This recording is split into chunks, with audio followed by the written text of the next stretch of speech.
Processos de eletrização, são três processos de eletrização. Processo de eletrização por condução, por atrito, por condução e por indução. Qual é o objetivo do processo de eletrização? É claro, o objetivo de um processo de eletrização é eletrizar um corpo, ou seja, é pegar um corpo que está neutro, um corpo que está neutro possui número de elétrons igual ao número de prótons. Então, é pegar esse corpo e deixar ele com a diferença. Se ele ganhar elétrons, ficaria negativo. Se ele perder elétrons, ficaria o quê? Positivo. É transformar um corpo que tem a mesma quantidade de elétrons e prótons em um corpo com uma quantidade diferente de elétrons e prótons. Aí, a depender do processo, se nesse processo ele ganhar elétrons, fica negativo, se perder elétrons, fica positivo, tá certo? O objetivo de forma prática é esse, né? Então, excesso de prótons carregado positivamente, excesso de elétrons carregado negativamente. Mas lembre do seguinte, próton não tem mobilidade, então para ele ter excesso de prótons, ele perdeu elétrons. E para ele ter excesso de elétrons, ele ganhou o quê? Elétrons. Então, existem três processos, como eu falei, atrito, contato e indução. O processo de eletrização por atrito, você tem inicialmente dois corpos neutros, que atritados entre si vão trocar elétrons, e um vai ficar carregado negativamente e outro positivamente. Preste atenção, esse é o único processo de eletrização em que os dois corpos eles começam neutros. Começam neutros. Então, tipo, por exemplo, se a barrinha aqui, vou chamar aqui o canudo, ele ganhou 3 elétrons, é porque o lenço perdeu o quê? 3 elétrons. Esse ganhou 3 elétrons, fica negativo. Esse perdeu 3 elétrons, fica positivo. Então, no processo de eletrização por atrito, os dois corpos iniciam estando neutros, os dois corpos começam neutros, e no final um vai ficar com carga positiva e outro negativa. Se esse aqui ganhou elétrons, é porque esse aqui perdeu elétrons. Exemplo, se esse aqui ganhou 3 elétrons, é porque ele ganhou de alguém, desse aqui que perdeu. A quem ganha elétrons fica negativo, quem perde elétrons fica positivo. Né? Processo de eletrização por atrito. O processo de eletrização por atrito, tá certo? O material ganha elétrons e fica carregado negativamente, o outro perde elétrons e fica carregado negativamente. Um bastão de plástico atritado com a lã fica carregado negativamente, enquanto um bastão de vidro atritado com cera fica carregado positivamente. Isso tem a ver com o tipo de material. Se quiserem pesquisar, tem uma série que é chamada série triboelétrica, não é série Netflix, não, é uma tabelinha que fala para cada material quem ficaria positivo e negativo. Mas isso aqui eu acho mais importante você entender o processo, não decorar essa tabela. Um exemplo importante, a eletrização por atrito, é o seguinte: os caminhões que carregam combustível, eles muitas vezes arrastam a corrente. Por quê? Porque à medida que o caminhão viaja, o ar vai atritando na carroceria, ele vai ficar carregado. Qualquer faísca no caminhão de combustível, ele pode explodir.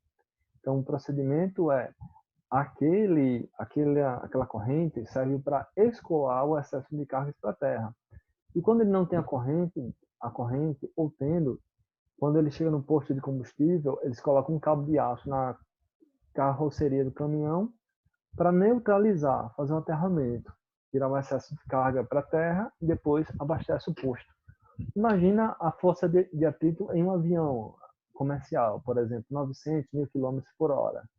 Então, quando esse avião pousa, o primeiro procedimento é ligar um cabo de aço, um cabo de cobre, não sei qual. Tem que ser um cabo condutor, claro. Liga um cabo da fuselagem, da carroceria do avião para o solo, fazendo o aterramento, para que o excesso de cargas venha a ser escoado para a terra, para que não tenha um risco no abastecimento, porque qualquer faísca pode ocorrer uma explosão, certo? Processo de eletrização por contato, o nome já fala, tem que ter um contato, né? E é o único processo em que no final os corpos vão ficar com cargas de sinais iguais. Então você começa com um corpo neutro e um corpo carregado. Por exemplo, A é neutro, B é carregado. Quando você encosta o corpo carregado no neutro, o que vai ocorrer? Quem tem mobilidade é o elétron. Então o elétron vai passar de B para A. Então A ganhou um elétron, mas B vai perder uma quantidade de elétron que não vai ser o suficiente para zerar seu saldo de elétrons. No final fica ambos com carga negativa. Se na situação, por acaso, for aqui, eu aproximo o corpo B do corpo A, o que ocorre no final? O corpo neutro, gente, ele tem tanto elétrons quanto também tem prótons. Então, quando eu aproximo o corpo B do corpo A, nós temos um fenômeno, aqui não é mostrado na figura, mas é um fenômeno de polarização. O que é polarização? Polarização é separar, né? É uma separação. Então, quando a gente aproxima o corpo positivo do corpo neutro, o positivo atrai o quê? Elétrons. Então, os elétrons que estão aqui distribuídos vão se concentrar aqui próximo, mais próximo possível a esse corpo. Então, quando ele se encosta aqui, a vontade do elétron é qual? É passar para o lado onde tem positivo. Então, vai acabar ocorrendo um fluxo de elétrons do corpo A para o corpo B. Logo, o corpo A perde elétrons, fica positivo, e o B vai ganhar uma quantidade de elétrons, mas não vai ser suficiente para neutralizar o seu corpo, ficando também assim positivo. Então, recapitulando, eletrização por atrito, no início dos corpos neutros, no final dos corpos com cargas de sinais diferentes. Eletrização por contato, no início um corpo carregado e um corpo neutro. No final, corpos carregados com cargas de mesmo sinal. Se tiver uma questão que no final, um processo de eletrização, que no final os corpos têm carga de mesmo sinal, esse processo é eletrização por contato. Para fechar, a gente vai falar sobre eletrização por indução. Quando fala indução, quando você fala, foi induzido a fazer isso, não quer dizer que a pessoa pegou na mão, mas que deu uma ideia, que incentivou. Então, o processo de indução vai ter uma proximidade, não vai ter nenhum tipo de contato. Então, aqui você tem um corpo neutro e um corpo carregado, que é chamado indutor. Então, quando você aproxima, esse corpo tem carga negativa, o corpo A. O B, ele tem carga positiva e negativa, ele está neutro, mas na mesma quantidade. Quando eu aproximo um corpo com elétrons, os elétrons de B vão querer se aproximar, vão querer se afastar, vão querer se afastar. Então o corpo vai ficar aqui, ó, a figura mostra ele polarizado, ó, metade positivo, metade negativo. Então a tendência vai ser qual? A tendência que vai acontecer, né, vai ser a seguinte: quando você aproxima o corpo A do corpo B, né, você polarizou ele. Então, no processo de indução, não é estabelecido contato. É ligado um fio à Terra, tá certo? Ao corpo induzido. Aí os elétrons aqui vão querer proximidade, vão querer mais distância possível. Eles vão querer mais distância possível. Então, eles vão se afastar do corpo A e eles vão escoar pela Terra. Quando eles escoam pela Terra, os elétrons saem de B, B perde elétrons e fica com carga o quê? Positiva. O contrário acontece, por acaso, se o corpo indutor está carregado positivamente, B neutro, aproxima um A de B. Então, nesse aproximar o corpo A e B, os elétrons de B eles vão querer se aproximar do corpo A. Aqui vai ficar mais positivo porque o próton não tem mobilidade. E os prótons daqui, professor? Não, imagina que aqui o corpo todo tivesse 10 prótons e 10 elétrons. Tivesse distribuído igual. Então, 5 prótons para cá, 5 prótons para cá. 5 elétrons para cá, 5 elétrons para cá. Está tudo neutrozinho, uniforme, bonitinho. Mas quando aparece um corpo induzindo, os elétrons têm mobilidade. Então, os elétrons que estão aqui, no caso do corpo aqui ser positivo, os elétrons daqui vão se sentir atraídos por ele, e os daqui, da outra extremidade, também vão ser atraídos para próximo do corpo indutor. Então, você vai ficar aqui com a região com predominância de carga negativa, predominância de carga positiva, embora a carga aqui total seja o quê? Neutra, seja zero. Ele continua com 10 elétrons e 10 prótons, só que está dividido aqui o corpo, mas ele permanece neutro. Então, na situação de polarização, é ligado a esse corpo aqui um fio. Então, esse processo, essa figura aqui, ó. Então, aqui é ligado um fio à Terra. A tendência desses elétrons é qual? É querer se aproximar de A. Então, nesse querer se aproximar de A Terra é um mega reservatório de elétrons. Então, vai subir elétrons da Terra para o corpo induzido, ficando aqui com o corpo de sinais o quê? Contrários. Então, no processo de eletrização por indução, você tem o seguinte: o corpo carregado, indutor, e o corpo induzido, que é o corpo neutro. Quando o corpo indutor se aproxima do corpo induzido, ocorre a polarização, certo? E nessa polarização é estabelecido um contato com a Terra, o fio Terra. E nesse fio Terra, a depender da situação, irá subir ou descer elétrons. Esse movimento de subir ou descer elétrons vai ser como, professor? Vai depender da carga do sinal do corpo indutor. Por exemplo, se o corpo indutor for negativo, não vai querer vir elétron do outro. Os elétrons daqui vão descer. Então vai ficar positivo e negativo, porque no final sempre vai ficar sinais opostos. Se esse corpo é positivo, esse aqui está polarizado. Quando ligo esse aqui à Terra, sendo esse aqui positivo, então aqui para ocorrer o processo vai ficar negativo, vai subir elétrons da Terra para o corpo induzido. Certo? Então, um exemplo. Um bastão carregado positivamente aproximado de uma pequena esfera metálica M, que pende na extremidade de um fio de seda, observa-se que a esfera se afasta do bastão.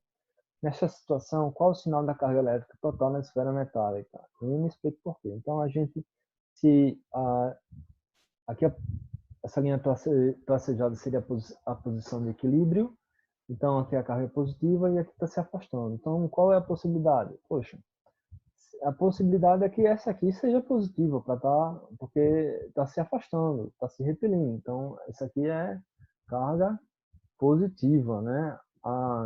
Então, a resposta à carga na esfera metálica M é positiva. Como existe repulsão entre o bastão e a esfera, significa que a esfera está carregada, ok? Positivamente. Aí, se ela fosse neutra, haveria atração devido à indução das cargas positivas no lado da esfera mais próximo ao bastão. E se fosse negativa, também seria atraída, agora com mais intensidade do que se possuísse carga nula. Então, se a esfera fosse... ou essa esfera estaria assim, inclinada para a esquerda, porque teria carga positiva, ia repelir o bastão, ela não estaria nunca aqui no meio. Ou estaria um pouquinho para cá, se houvesse polarização, ela neutra, mas ia polarizar, então ia ficar levemente atraída. Um corpo neutro, quando ele polariza, ele fica levemente atraído, certo? Grave isso na mente. E se ela fosse negativa, ia aproximar mais ainda, tendendo inclusive, a tocar o corpo ainda. Vamos fazer mais um exemplo para fechar essa aula de hoje. Aqui.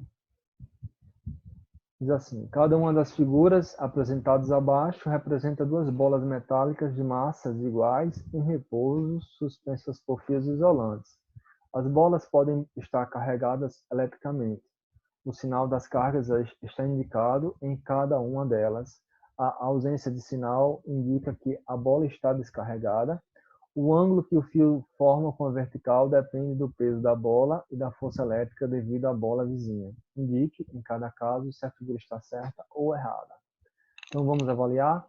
Primeira figura, você tem a figura A, positivo e negativo. Isso é atração ou repulsão? É atração. E a figura está me dizendo que é uma repulsão. Então, essa figura está errada. Na B, não possui carga, então eu interpreto que as duas esferas são neutras. Então, aqui era para elas estarem verticalmente. E não, aqui é uma figura de repulsão, mas é neutra. Neutro e neutro não ocorre nada. Era para estar retinho como essa figura, mas não está. Então, essa figura também está errada. Na C, repulsão e repulsão. Beleza, aparentemente está certa. Só que há um detalhe. O detalhe que existe no enunciado é o quê? Que as esferas possuem massas o quê? Iguais. Estão em repouso e suspensas por fios isolantes. Ou seja, se as massas são iguais, elas vão se repelir, mas a inclinação deveria ser a mesma. Aqui, assim, isso aqui está errado. Essa inclinação aqui está sendo maior. É como se essa massa aqui fosse mais leve. Então, a figura está errada por conta da inclinação. A figura D está correta. Positivo e negativo, atração. E a figura E está errada. Errada por quê? Porque quando um corpo ele está neutro, ele sofre polarização próximo a um corpo carregado. Então, ele seria o quê? Levemente atraído. Aqui os elétrons tenderiam a se afastar para essa extremidade direita do corpo e os prótons ficariam aqui concentrados no lado esquerdo, provocando uma aproximação entre eles, uma leve aproximação. Então, gabarito aqui. Então, a letra a figura A está errada, pois apresenta uma repulsão entre cargas, né? A figura A está errada, pois apresentam repulsão entre cargas, era para ser atração. A figura B também é errada, pois as duas cargas são neutras, logo não era para estar se repelindo. A C tem um detalhe do ângulo do fio, certo? Tem sinais iguais, mas as massas são iguais. Logo, os ângulos também deveriam ser iguais. A inclinação deveria ser a mesma. A figura D está correta, tá certo? A figura D está correta. E a figura E está errada. Aqui. A figura E está errada, né? Pois a esfera metálica carregada negativamente deveria estar atraindo aí, levemente a esfera metálica neutra, né? Por indução eletrostática. Então é isso aqui, tá certo? Vamos fazer mais um. Quem faz um faz dois, quem faz dois faz 3 exercícios aqui. 3 esferas metálicas A, B e C são eletrizadas. Verifica-se que a esfera C possui carga negativa. Aproximando-se uma da outra, constata-se que A atrai B e B repele o quê? C. Quais os sinais das cargas A e B? Explique sua resposta. Ora, ele fala que a carga C é negativa. Logo, aí depois ele fala, aproximando-se uma da outra, constata-se que A e B se atraem. A atrai B e B atrai C. Se C é negativo e C repele B, então é negativo e aqui seria o quê? Positivo para atrair.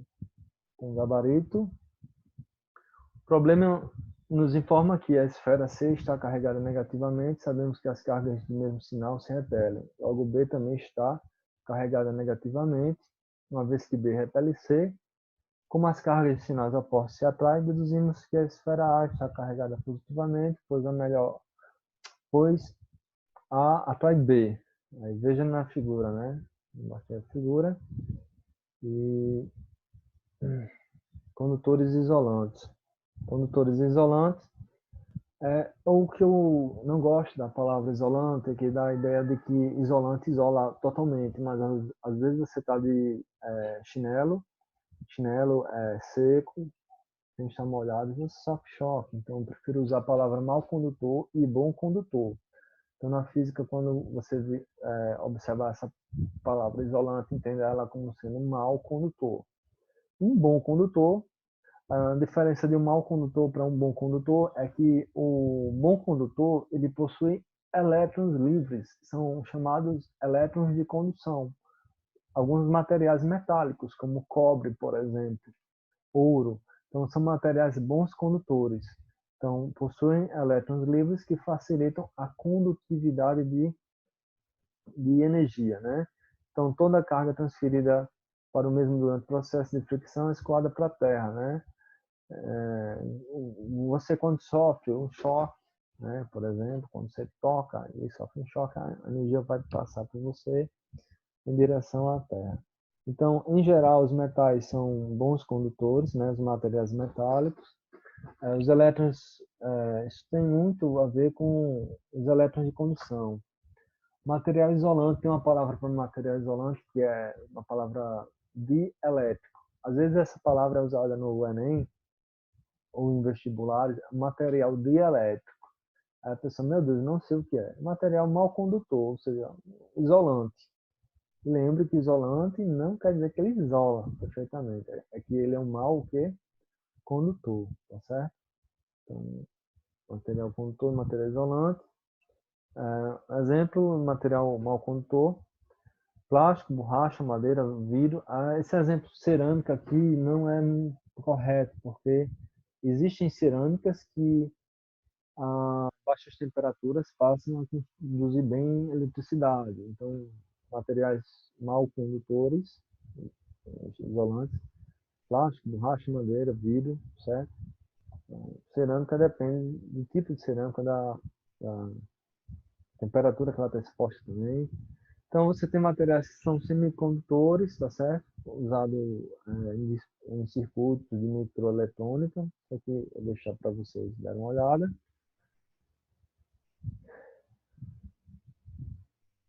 Aí só algumas observações antes de a gente finalizar. Na eletrostática, a gente vai estudar cargas em repouso, tá certo? Cargas em repouso, é chamado equilíbrio eletrostático. E as cargas que a gente estuda são cargas pontiformes. A palavra pontiforme, formes lembra forma, ponte lembra ponto. Então, cargas em forma de ponto. Ou seja, cargas que o seu tamanho é desprezível. A gente não se preocupa com o tamanho do corpo, mas apenas com o valor da carga. Exemplo da mecânica. Quando você tem F igual M vezes A, segundo a lei de Newton, às vezes a gente não se preocupa em ter o tamanho da carreta, mas a massa que ela possui e a aceleração dela para achar força. Então, na eletrostática, não vamos olhar a dimensão do corpo, o tamanho, mas o valor da carga, tá certo? E a gente vai considerar a carga em repouso.